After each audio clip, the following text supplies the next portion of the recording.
A newspaper knew exactly which ball a professional cricketer would get wrong, before he bowled it. Then, live, in front of thousands of people at Lord's, on television, it happened exactly as predicted.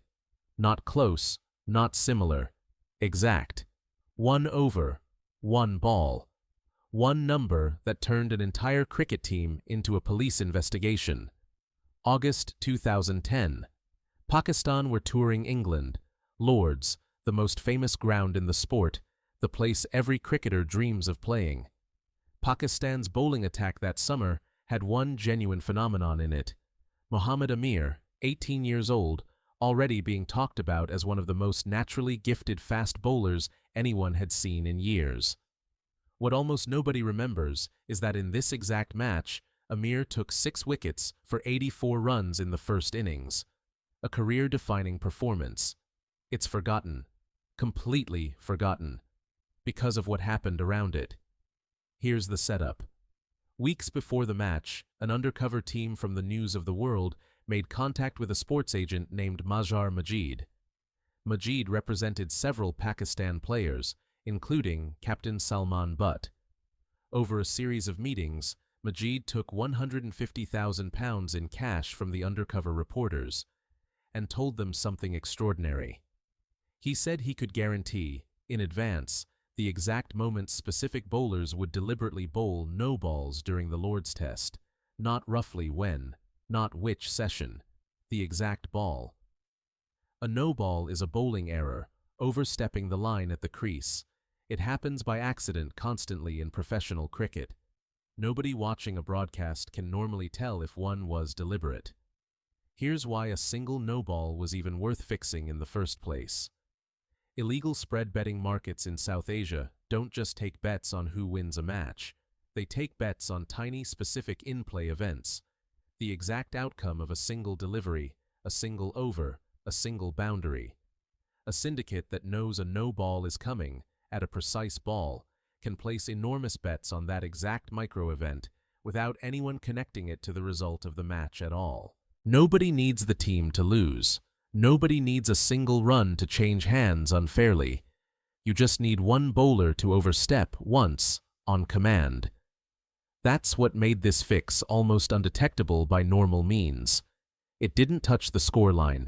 It didn't touch who won. It was surgical. Majeed's prediction was filmed. On camera, before a ball had been bowled, he said Amir would bowl a no ball on the first delivery of the 3rd over.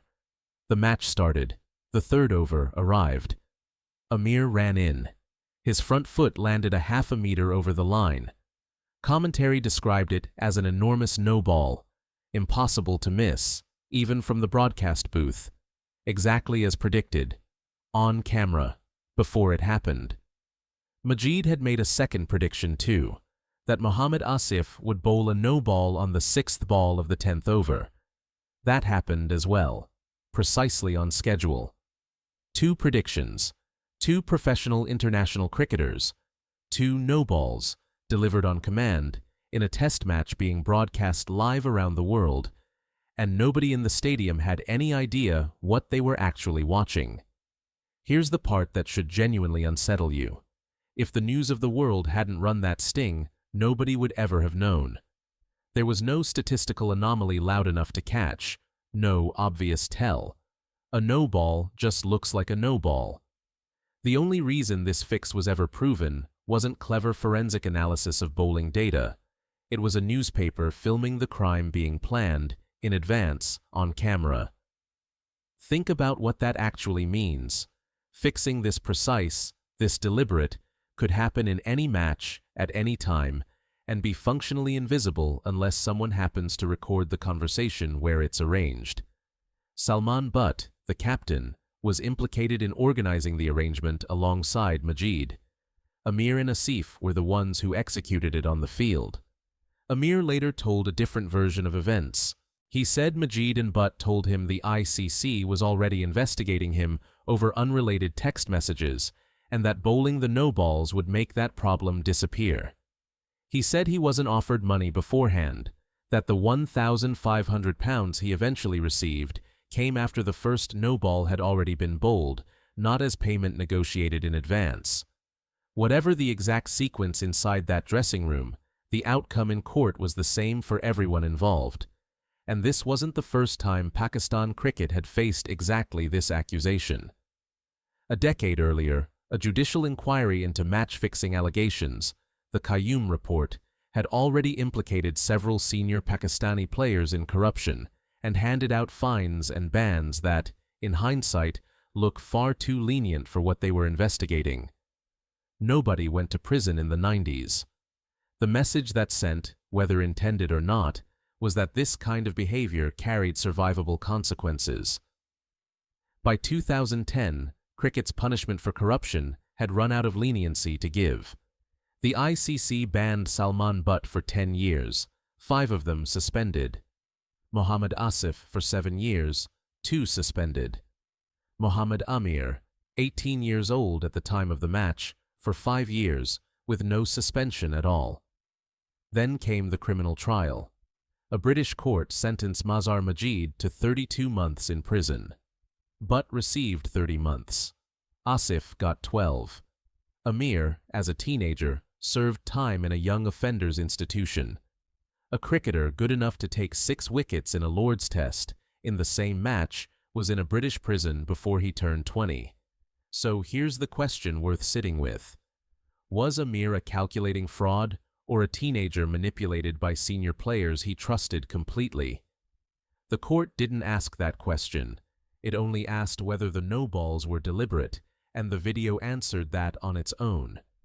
But the human story underneath the verdict is messier than the headline ever was. If Majeed had never met with the undercover reporters, if the news of the world had never run that sting, this entire scandal simply doesn't exist.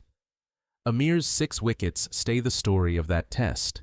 Nobody in the stadium, nobody watching the broadcast, nobody in the ICC would have had any reason to look twice at 2 no-balls in an entire match. The fix would have worked perfectly, forever, precisely because it was designed to look like nothing at all.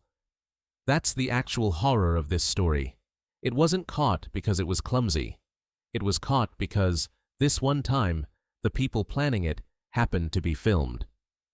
Mohammad Amir returned to international cricket in 2015 after serving his ban, and has spent the years since trying to be remembered for what he does with a cricket ball rather than what happened at Lord's in 2010. He's mostly failed. Type his name into any search bar today, and the no ball still comes up before the 6 wickets do. A brilliant career, permanently attached to 8 seconds of footage from a match he was actually brilliant in. One match, one prediction, filmed before it happened. One brutal consequence for everyone standing on that field who had no idea what they were actually part of. So here's the question worth arguing about. If a newspaper hadn't happened to film the setup in advance, would any of this ever have come out? And how many other matches in any sport might have gone exactly the same way and simply never got caught? Tell me what you think really deters this kind of fixing, if anything does. If stories like this are the ones you actually want more of, subscribe. This channel breaks down the moments in sport where the real story isn't the scoreline at all, every single week from a different corner of the game.